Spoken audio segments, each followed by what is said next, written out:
नमस्कार मित्रांनो, तुम्ही बघताय सेंटर स्पॉट. मित्रांनो, इराणचे राष्ट्राध्यक्ष रईसी यांच्या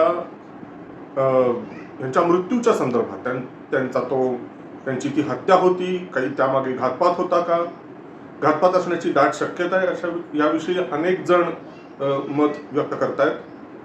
पण एकूण या विषयाच्या संदर्भात व्हिडिओ करून मी तुमच्या समोर सादर करण्यापूर्वी इतका वेळ का घेतला, याचं अत्यंत महत्त्वाचं कारण म्हणजे या विषयाच्या वरती उलटसुलट वेगवेगळ्या प्रकारच्या चर्चा चालू होत्या.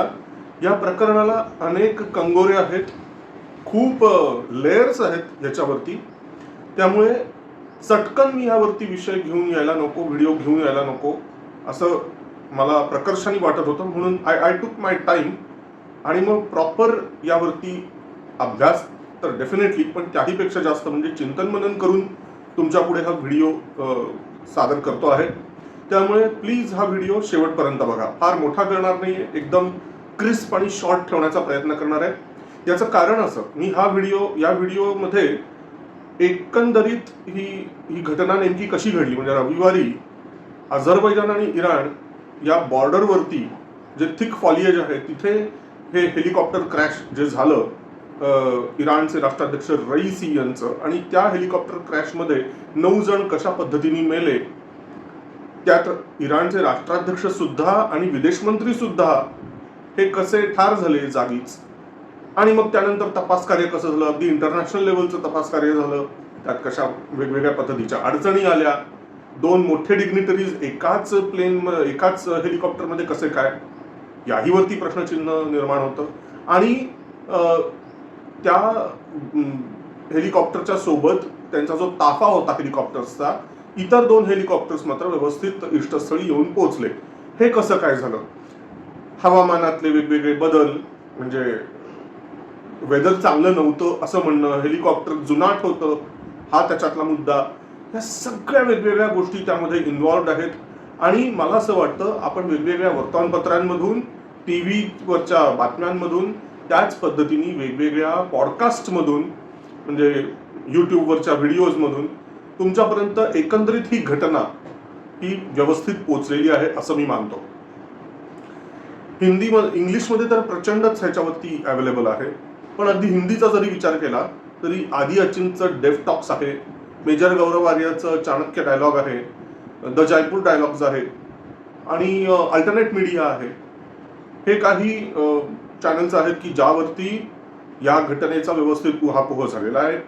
इतकंच नाही तर मराठीमध्ये चंद्रशेखर नेने जे डेडिकेटेड पद्धतीने त्यांनी त्यांचा एरिया ऑफ इंटरेस्ट ठरवलेला आहे, फॉरेन अफेअर्स आणि भारताची सुरक्षा, त्याच्याशी कनेक्टेड परराष्ट्र धोरण भारताचं, अशा एकंदरीत विषयांच्या वरती ते नेहमी त्यांचे व्हिडिओज टाकत असतात. अत्यंत अभ्यासपूर्ण असे त्यांचे व्हिडिओज असतात.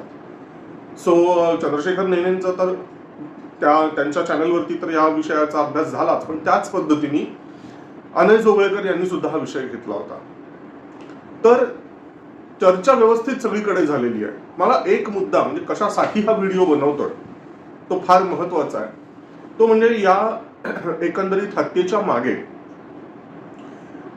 आंतरराष्ट्रीय राजकारण कशा पद्धतीने आहे किंवा असू शकतं अशी शक्यता अनेकांनी वर्तवलेली आहे. म्हणजे की इस्रायलची मोसाद ही गुप्तचर संघटना असेल किंवा अमेरिकेची CIA, या 2 संघटनांच्या वरती खूप जणांनी प्रश्नचिन्ह निर्माण केले की त्यांचा रोल नेमका काय, म्हणजे की त्यांनीच तर ही हत्या घडवून आणली नाही ना, आणि त्याच्या मागे भरपूर कारण मीमांसा आहे. तर वरपांगी जर बघितलं तर खरंच की कारण तर 100 आहेत. कारण प्रेसिडेंट रईसी यांचं व्यक्तिमत्वच असं होतं आणि त्यांची आतापर्यंतची त्यांची धोरणच अशी होती की त्यांनी CIA आणि मोसादचा राग ओढवून घेतला नसता तरच नव्हे. आंतरराष्ट्रीय राजकारणामध्ये त्यांच्यासाठी खूप सारे शत्रू निर्माण झालेले होते, हे अगदी उघड आहे. आणि अगदी 88-89 पासून, म्हणजे जसं की इस्लामिक रेव्होल्युशन झालं आणि त्यानंतर त्यांची ती बुचर ऑफ इराण किंवा बुचर ऑफ तेहरान म्हणून जी ख्याती सर्वत्र पसरली, तेव्हापासूनच आंतरराष्ट्रीय पातळीवरती त्यांचं व्यक्तिमत्व काही फारसं चांगलं नाही. आता भारताच्या दृष्टीने ते जरी महत्वाचे असले कारण भारत आणि इराणचे संबंध त्यांच्या काळामध्ये नक्कीच चांगले होते, मजबूत अशा पद्धतीचे संबंध निर्माण झाले. आणि चाबाहार पोर्ट डील जो आहे 10 वर्षाचा, अगदी अलीकडे सही झालेला, तो सुद्धा त्यांच्याच काळामध्ये पूर्णत्वाला गेला. असं असलं तरी सुद्धा केवळ आणि केवळ चाबाहारला त्यांनी पूर्ण पाठिंबा दिला आणि केवळ तेवढ्यामुळे CIAनी त्यांचा पत्ता कट केला असेल असं मला वाटत नाही. हे म्हणजे अगदी फार फेच्ड थिंकिंग झालं. कारण येस, भारताची पत आंतरराष्ट्रीय पातळीवरती वाढलेली आहे, नो डाऊट, अगदी खरं आहे. पण अजून इतकीही ती पत वाढलेली नाही की ज्यामुळे केवळ एवढ्या एका डीलमुळे अमेरिका एका राष्ट्राचा राष्ट्राध्यक्ष उडवून लावेल. अमेरिकाच नाही, मोसाद सुद्धा असा विचार करणार नाही. कारण यापेक्षा आतापर्यंत कितीतरी भयंकर अशा पद्धतीचे निर्णय वेगवेगळ्या राष्ट्रांनी घेऊन झाले होते. तसंच जर करायचं होतं तर किम जोंग इलचा आतापर्यंत उनचा पत्ता केव्हाच कट केला असता अमेरिकेने. पण अजून त्या पद्धतीच्या गोष्टी केलेल्या नाही आहेत अमेरिकेने. तर मला ते काही त्यामागचं कारण चाबाहार असेल असं वाटत नाही. दुसरी गोष्ट, इराणनी आतापर्यंत इस्रायलला खूप साऱ्या धमक्या देऊन झालेल्या होत्या. अगदी अहमदीनेजादनी तर we will wipe out Israel from the world map असंही म्हटलेलं होतं. परंतु गेल्या वर्षी 7 ऑक्टोबरला जो भयंकर हल्ला हमासनी इस्रायलवरती घडवून आणला, तेव्हापासून इस्रायल आणि इराण यांच्यात एक प्रकारची धुसफूस निर्माण झाली होती. आणि अगदी रिसेंटली इराणने इस्रायलवरती अतिशय मोठा असा ड्रोन हल्ला केला होता. तो इस्रायलने परतवून लावला, पण तो इतका मोठ्या व्यापक प्रमाणात होता की ज्याची खरोखर दखल घ्यावी. तर ही 2 कारणं अत्यंत महत्वाची असू शकतात की ज्यामुळे मोसाद आणि CIA यांना असं वाटू शकतं की रईसी यांना रस्त्यातून दूर करायला पाहिजे. पण तरी सुद्धा मी एक डेव्हिल्स ॲडव्होकेट म्हणून जरा विचार करायला लागलो की खरंच हेच कारण असेल का, की आणखीनही काही कारण असू शकेल. याचं कारण आणखीन एक असं आहे की थोडंसं वेगळ्या पद्धतीने मी हे सांगेन की इराण आणि इस्रायल यांच्यामध्ये जर काही संघर्ष झाला तर ते अमेरिकेला कितपत चालणारे आपल्याला माहित नाही. पण डीप स्टेटला मात्र ते नक्की आवडेल. आता डीप स्टेट म्हणजे काय याच्यावरती मी मागे काही वेगवेगळ्या संदर्भामध्ये बोलून झालेलं आहे. आणि मी अशी अपेक्षा करतो की तुम्हाला सुद्धा हे सगळं माहिती असेल की डीप स्टेट म्हणजे काय. आपण डीप स्टेटला मराठीमध्ये सूत्रधार म्हणूया, की असे काही सूत्रधार की जे पडद्यामागे राहून वेगवेगळी सूत्र हलवतात. तर या आंतरराष्ट्रीय सूत्रधारांना, डीप स्टेटला कदाचित इराण आणि इस्रायल यांच्यात जर काही लष्करी संघर्ष, लष्करी ठिणगी पडली तर ते हवंच आहे बहुतेक. त्याचं कारण असं, त्यामुळे होईल काय तर इराणची सगळी शक्ती आणि त्याचं लक्ष हे इस्रायलवरती खेळून राहील.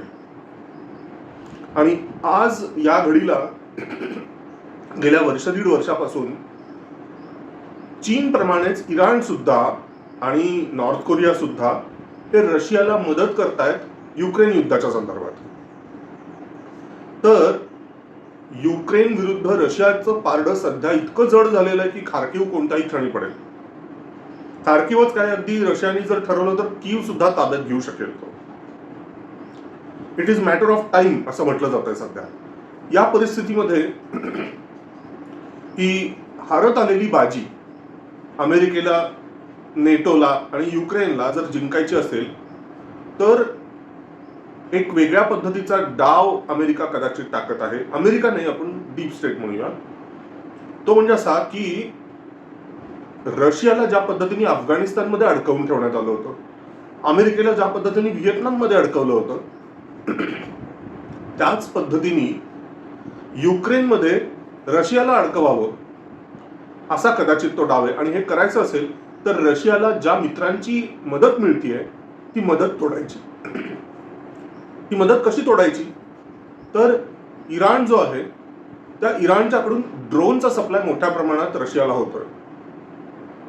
तो सप्लाय होऊ नये यासाठी काय करावं लागेल? एक अगदी सोपी गोष्ट, ती म्हणजे अमेरिकेने स्वतःचा मित्र या पटावरती उतरवायचा, तो म्हणजे इस्रायल. इस्रायलने इराणला अंगावर घ्यायचं, ज्यामुळे साहजिकच इराणचं सगळं लक्ष इस्रायलवरती खेळून राहील. स्वाभाविक आहे ते, कारण इराणच्यासाठी युक्रेन हा तेवढा महत्वाचा नाही आहे. इस्रायल हा इराणच्यासाठी त्यांच्या अस्तित्वाच्यासाठी निर्माण झालेला प्रश्न आहे. तो सगळ्यात जास्त इमिजिएट शत्रू आहे. इस्रायलच्या पेक्षा युक्रेन काही फार मोठा शत्रू नाहीये इराणच्यासाठी. इराणच्या अस्तित्वाला धोका युक्रेनच्यामुळे पोचत नाही. त्यामुळे स्वाभाविकच जे काही ड्रोन्स म्हणा किंवा इतर काही साहित्य जे इराण अदरवाईज रशियाला पुरवू शकला असता, त्याच्यावरती मर्यादा येणार, स्वाभाविकपणे मर्यादा येणार. कारण त्यातला एक मेजर चंक हा तो इस्रायलच्या विरुद्ध वापरणार, जर त्यांच्यामध्ये काही लष्करी तंटा, काही संघर्ष निर्माण झाला तर. हा त्यामागचा डीप स्टेटचं लॉजिक असू शकतं. आणि त्यासाठी डीप स्टेटला रईसी हा हवा होता. त्यांना, कारण रईसीनी ते ठिणगी टाकण्याचं काम केलं. गेल्या वर्षी हमासला उत्तेजन देऊन आणि हमासच्या करवी इस्रायलवर हल्ला करून, त्याचप्रमाणे त्यानंतर खवळलेल्या इस्रायलनी गाझापट्टीवरती हल्ला केला. इतकंच नाही तर सिरियामध्ये दमास्कसमध्ये त्यांनी मिसाईल अटॅक करून इराणच्या एका महत्वाच्या उच्च लष्करी अधिकाऱ्याला ठार केलं. ज्याचा बदला घेतोय आपण असं दाखवून इराणनी मोठ्या प्रमाणात ड्रोन हल्ला इस्रायलवरती केला. म्हणजे ह्याला आपण एस्केलेशन ऑफ वॉर किंवा एस्केलेशन ऑफ कॉन्फ्लिक्ट असं जे म्हणतो आपण, ते हळूहळू इन्क्रिमेंटल पद्धतीने ही कॉन्फ्लिक्ट वाढत गेलं. ठिणगी टाकण्यापासून ते त्या संघर्षाची तीव्रता वाढवत नेण्यापर्यंत या सगळ्यामध्ये इराणचा जो राष्ट्राध्यक्ष रईसी हा कारणीभूत होता. ते कदाचित आपल्या या डीप स्टेटला किंवा सूत्रधारांच्या पथ्यावर पडत होतं. आता नेमकं याच्या हत्येची गरज काय निर्माण झाली असेल, तर एक लक्षात घ्या मित्रांनो की दोन शक्यता आहेत त्यामागे. डीप स्टेटच्या अँगलने जर विचार केला तर हे डीप स्टेट किंवा सूत्रधार हे काही एकगठ्ठा एकजिन्सी नाही आहेत. त्यांच्यातही मतभेद आहेत. जसं की जॉर्ज सोरोस हा लेफ्टिस्ट विचारांचा सूत्रधार जरी असला तरी सगळेच्या सगळे सूत्रधार काही लेफ्टिस्ट नाहीत. त्यांच्यामध्ये सुद्धा अंतर्गत मनभेद खूप आहेत. त्यामुळे स्वाभाविकच त्या मतभेदांचं परिणाम किंवा त्या मतभेदांचा रिझल्ट हा वेगवेगळ्या घटनांवरती दिसतो. परस्पर विरोधी कृती कित्येकदा ह्या सूत्रधारांच्या मार्फत घडून येतात. तर इतके दिवस रईसीला पाठिंबा देणारे हे सूत्रधार अचानक आता रईसीच्या अस्तित्वावरती का उठले असतील, हे आपण गृहीतच धरतोय की सूत्रधारांच्याकडनं आधी या इस्रायल आणि इराणच्या संघर्षाला फोडणी घालण्याचं काम झालं असेल का, आणि आता या रईसीचा पत्ता सूत्रधारांनीच कट केला असेल का, हे गृहीतक धरून त्यामागचं जस्टिफिकेशन, त्यामागची कारणमीमांसा सांगण्याचा मी प्रयत्न करतोय. तर रईसी ज्या पद्धतीने इस्रायलला उचकवत होता आणि या संघर्षाला कारणीभूत ठरत होता, एका अर्थी ते जसं सूत्रधारांच्या आणि अमेरिकेच्या पाश्चात्य जगताच्या पथ्यावर पडत होतं नकळतपणे, तरी सुद्धा एक विचार असा सुद्धा होता की न जाणो यातून इस्रायलच्या अस्तित्वाचा तर प्रश्न निर्माण होणार नाही ना. कारण विसरू नका, सूत्रधारांच्या मध्ये किंवा या डीप स्टेटच्या मध्ये मोठ्या प्रमाणामध्ये ज्यूइश पैसा हा इन्व्हॉल्व्ड आहे. खूप मोठ्या प्रमाणात ज्यूइश बँकर्स आणि श्रीमंत लोक जसं की अगदी रॉथशिल्ड यासारखे कित्येक धुरीण हे यामध्ये इन्व्हॉल्व्ड आहेत आणि ते सगळे ज्यूइश आहेत. सो इस्रायलच्या अस्तित्वाला जर का प्रश्नचिन्ह निर्माण होत असेल तर स्वाभाविकच हे ज्यूइश सूत्रधार खवळून उठणार आहेत. आणि त्यामुळे इस्रायलचा मार्ग निर्वेध करण्याच्या दृष्टीने इराणच्या राष्ट्राध्यक्षाला संपवणं आवश्यक आहे असं कदाचित इस्रायली नाही पण आंतरराष्ट्रीय ज्यूइश सूत्रधारांना वाटत असू शकेल. याचं कारण असं म्हणतायत की सगळ्या जगाला माहिती आहे की इस्रायल हा एक अण्वस्त्र संपन्न देश आहे, नॉर्थ कोरिया अण्वस्त्र संपन्न देश आहे, आणि त्याच पद्धतीने इराण हा सुद्धा एक अण्वस्त्रधारी देश आहे, हे सगळ्या जगाला माहिती आहे. परंतु असं म्हणतायत की येत्या काही दिवसांमध्ये किंवा काही आठवड्यांमध्ये इराण आणखीन एक पुढची स्टेज गाठणार होता. या अण्वस्त्र सज्जतेमधली एक पुढची स्टेज गाठणार होता इराण, आणि त्यापासून इराणला रोखणं हे इस्रायलच्यासाठी अत्यंत आवश्यक होतं असं बोललं जात आहे. ही एक गोष्ट. दुसरी गोष्ट अशी की रईसीनी अग्रेसिव्ह स्टान्स घेणं अपेक्षित होतं, पण इतकाही अग्रेसिव्ह स्टान्स नको की जेवढा सूत्रधारांना अपेक्षित नाही. म्हणजे आपण म्हणतो ना की एखाद्याला आपण फोडणी घातली, पण ती इतकी घातली की जरा ते तिखट मसाला जरा जास्तच पडला. तसा रईसीच्या कडून तिखट मसाला जरा जास्त पडला. सूत्रधारांना जेवढी अपेक्षा होती त्यापेक्षा जरा जास्त झणझणीत झालं ते सगळं, आणि त्यामुळे कदाचित या रईसीचा पत्ता कट करण्यात आला. असो, हे सूत्रधारांचं जे काही आहे ते आपण तात्पुरतं बाजूला ठेवूया, कारण हे सगळं जर तरच्या वरचं आहे. पण एक शक्यता जी खूप जणांच्याकडून ओव्हरलुक होतीये ती म्हणजे इराण मधला अंतर्गत संघर्ष, इराण मधला अंतर्गत राजकीय संघर्ष. मी सामाजिक संघर्षाच्या मागे जाणार नाही, पण जो अंतर्गत राजकीय कलह जो आहे इराण मधला, त्यामुळे सुद्धा कदाचित रईसीचा बळी घेतलेला असू शकतो. हे कसं असेल तर आपल्याला माहिती आहे की इराणमध्ये आयातुल्ला हे जे पद आहे त्याला सुप्रीम लीडर त्याच्यासाठीचं ते नाव आहे, आयातुल्ला. जसं की पहिला आयातुल्ला इस्लामिक क्रांतीनंतरचा, इराणमधल्या इस्लामिक क्रांतीनंतरचा पहिला आयातुल्ला म्हणजे सुप्रीम लीडर हा खोमेनी होता. मग आयातुल्ला खोमेनीचा राईट हँड मॅन म्हणजे खामेनी. त्यामुळे खोमेनी जेव्हा मरण पावला त्यावेळेला दुसरा आयातुल्ला बनला खामेनी.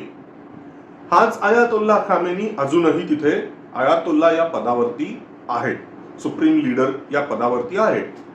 पण तो आता त्याच्या काय म्हणूया सूर्यास्ताकडे त्याची वाटचाल चालू आहे, कारण अतिशय वृद्ध आहे तो. त्यामुळे साहजिकच तिथे एक सत्ता संघर्षाला वेग आलेला आहे इराणमध्ये की पुढचा सुप्रीम लीडर कोण असणार. तिथे सगळे सुप्रीम लीडर इन वेटिंग अशा पद्धतीचे असतात, म्हणजे जी काही दुय्यम फळी असते, आणि हे कुठल्याही देशामध्ये अशाच पद्धतीने होत असतं की स्टॅलिन मेल्यानंतर कोण बनणार पुढचा हुकुमशहा USSR मध्ये, याविषयी त्याच्या जिवंतपणापासूनच कटकारस्थानं सुरू झाली होती.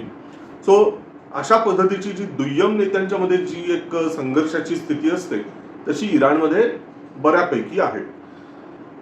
तर काही महिन्यांपूर्वी याच रईसीनी, म्हणजे रईसीचं वजन जसजसं की इराणमध्ये वाढायला लागलं, त्याचं प्रस्थ वाढायला लागलं, आणि त्यांनी इस्रायलला सक्सेसफुली अंगावर घेतलं, कारण अहमदीनेजाद नुसता भाषणं देऊन आणि धमक्या देऊन गप्प बसत होता. पण रईसीनी मात्र खरोखरच इस्रायलला अंगावर घेतलं, आणि त्यामुळे त्याची अंतर्गत इराणच्या अंतर्गत लोकप्रियता प्रचंड शिगेला पोहोचली. इतकंच नाही तर कदाचित रईसीचे सुद्धा डोळे मोठे झाले असतील. त्यामुळे त्यांनी त्याच्या ट्विटर अकाउंटच्या हँडलवरती स्वतःच्या प्रोफाईलला आयातुल्ला रईसी अशा पद्धतीचं नामविधान लावून घेतलं होतं परस्परच. म्हणजे अजून हा आयातुल्ला खामेनी जिवंत आहे, पण घाई केवढी झाली आहे बघा रईसीला. आणि नंतर तिथं जे बाकी क्लेरिक्स होते आणि इतर जे काही काय म्हणूया आपण त्यांच्या कट्टरपंथी असे जे विचारांचे, कारण इस्लामिक कायद्याच्या नुसार त्यांच्या म्हणजे इराणमधल्या शिया इस्लामिक कायद्याच्या नुसार जर विचार केला तर हा रईसी हा आयातुल्ला होऊ शकत नाही, कारण त्याच्यासाठीचं जे लागणारं प्री रिक्विजिट आहे, जी काय पात्रता आहे ती त्याच्याकडे नाही, रईसीच्याकडे ती क्वालिफिकेशन त्याच्याकडे ते नाही. अशा पद्धतीचं त्या क्षेत्रातल्या तज्ज्ञ मंडळींनी निदर्शनाला आणून दिलं. त्याच्यातून मोठा गहजब झाला इराणमध्ये, आणि मग ज्या घाईनी ते आयातुल्ला हे नाव त्यांनी स्वतःच्या नावामागे जोडलं होतं ते तेवढ्याच घाईनी त्यांनी ते काढूनही टाकलं. सो ती एक घटना घडलेली होती रईसीच्या संदर्भात. त्यामुळे असा तर अर्थ नाही ना की रईसीच्या डोक्यात सुद्धा असं काहीतरी होतं की खामेनी गेल्यानंतर पुढचा आयातुल्ला मीच व्हायचं. हे शक्य आहे, हे अगदी शक्य आहे. समजा असं धरून चाला की अगदी रईसीच्या डोक्यात सुद्धा ही गोष्ट नसेल, पण तरी सुद्धा हे सगळ्यांनाच माहिती आहे की रईसीचा स्वभाव जो काही होता असा डॅशिंग स्वभावाचा तो होता. त्यामुळे जागतिक पातळीप्रमाणेच अंतर्गत पातळीवरती सुद्धा त्यांनी त्याच्यासाठी खूप मोठे शत्रू निर्माण करून ठेवलेले होते. सो इराणमधल्या त्यांच्या त्या कायद्यानुसार पुढचे आयातुल्ला नेमके कोण होऊ शकतात असे जे कोणी दावेदार होते, ज्यांना आपण म्हणू शकतो की क्वालिफाईड दावेदार, त्यांच्या दृष्टीने हा रईसी हा कदाचित मार्गातला काटा असू शकतो त्यांच्यासाठी. याचं कारण असं, हा रईसी हा आयातुल्ला खामेनीचा अत्यंत विश्वासपात्र. जर खामेनी, जो आताचा सध्याचा आयातुल्ला खामेनी, याचे जर पंख छाटायचे असतील किंवा त्याच्यापर्यंत जर पोचायचं असेल, खामेनीच्या कानापर्यंत जर पोचायचं असेल आणि त्याचा विश्वास संपादन करायचा असेल, तर नेमकं या सगळ्या गोष्टींच्या आड येऊ शकणारा एकमात्र व्यक्ती होता तो म्हणजे प्रेसिडेंट रईसी. कारण त्यांनी सगळे बॅरियर्सच लावून टाकले होते. खामेनीपर्यंत तो बाकी कोणाला पोचूच देत नव्हता, कारण तो सगळ्यात जास्त विश्वासपात्र होता खामेनीचा. त्याच्यामुळे स्वाभाविकच एकंदरीत इराणमधल्या धोरणांवर, इराणमधल्या निर्णय प्रक्रियेवरती प्रभाव पाडण्याच्यासाठीची जी काही महत्वाकांक्षा नंबर 2च्या फळीतल्या नेत्यांची होती इराणमधल्या, ती त्यांची फलद्रूप होत नव्हती या रईसीच्यामुळे. आणि अर्थातच पुढचा आयातुल्ला जर तुम्हाला व्हायचं असेल तर त्यामुळे सध्याच्या आयातुल्लाचे जे कोणी विश्वासपात्र आहेत त्यांना एक एक करून संपवणं ही एक महत्वाची निकड बनून जाते पुढच्या दुय्यम फळीतल्या नेत्यांच्या दृष्टीने. आणखीन एक महत्वाचं कारण हे सुद्धा की त्यापैकी काही जणांनी एक असा कट ठरवलेला असू शकतो की आपल्याला आयातुल्ला पद कधी मिळेल, जर इराणमधली सत्ता शाबूत राहिली तर, इराण जर अस्तित्वात राहिला तर आपल्याला आयातुल्ला पद मिळणार आहे. पण सध्याच्या या आयातुल्ला खामेनीच्या विश्वासपात्र असलेल्या प्रेसिडेंट रईसीच्या ऍक्शन्स, त्याची धोरणं ही अशी काही भयंकर आहेत की ज्यामुळे कदाचित इस्रायल आणि अमेरिकेचं शत्रुत्व मोठ्या प्रमाणात आपण ओढवून घेऊ. शत्रुत्व तर ऑलरेडी आहेच, अमेरिका आणि इस्रायलचे उघड उघड शत्रू आहे इराण, पण एका डिस्टन्सवरती ठेवलेलं ते शत्रुत्व होतं आतापर्यंतच. पण प्रेसिडेंट रईसीनी ते स्वतःच्या उंबरठ्यात आणून ठेवलं हे शत्रुत्व, आणि त्यामुळे इराणच्या अस्तित्वालाच नख लागण्याची शक्यता निर्माण झाली. याला कारणीभूत कोण, तर प्रेसिडेंट रईसी. त्यामुळे कदाचित इराणमधल्याच काही व्यक्तींनी एक सुनियोजित पद्धतीने डाव आखून, आणि यामध्ये कदाचित त्यांनी आयातुल्ला खामेनीला सुद्धा सहभागी करून घेतलेलं असू शकतं. Anything can happen. आणि एका विशिष्ट सुनियोजित पद्धतीने त्यांनी प्रेसिडेंट रईसी आणि विदेश मंत्री यांचा पत्ता कट करून टाकला.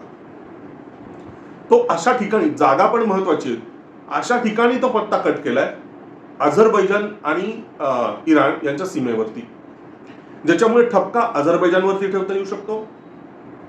त्या अझरबैजानमध्ये मोसादचे एलिमेंट्स आहेत असं सांगून मोसादवरती आणि पर्यायाने इस्रायलवरती ठपका ठेवता येऊ शकतो, आणि अप्रत्यक्षपणे अमेरिकेवरती सुद्धा याचा ठपका ठेवता येऊ शकतो. व्हेअरएज प्रत्यक्षात ही सगळी कृती घडवून आणलेली असू शकते इराणमधल्या काही असंतुष्टांनी, ज्यांना हे इराणमधली सत्ता टिकवायची असेल, ज्यांना सत्ता तिथली हस्तगत करायची असेल, जे कदाचित या रईसीचे विरोधक असतील. सो एका दगडात अनेक पक्षी मारणं ज्याला म्हणतात, त्यातला हा एक प्रकार असू शकतो.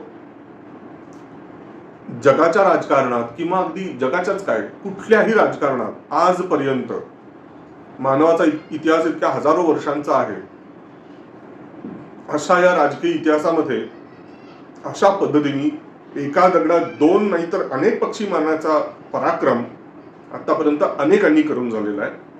त्यातलीच ही एक पुढची कडी असू शकते इतकंच वाटतं.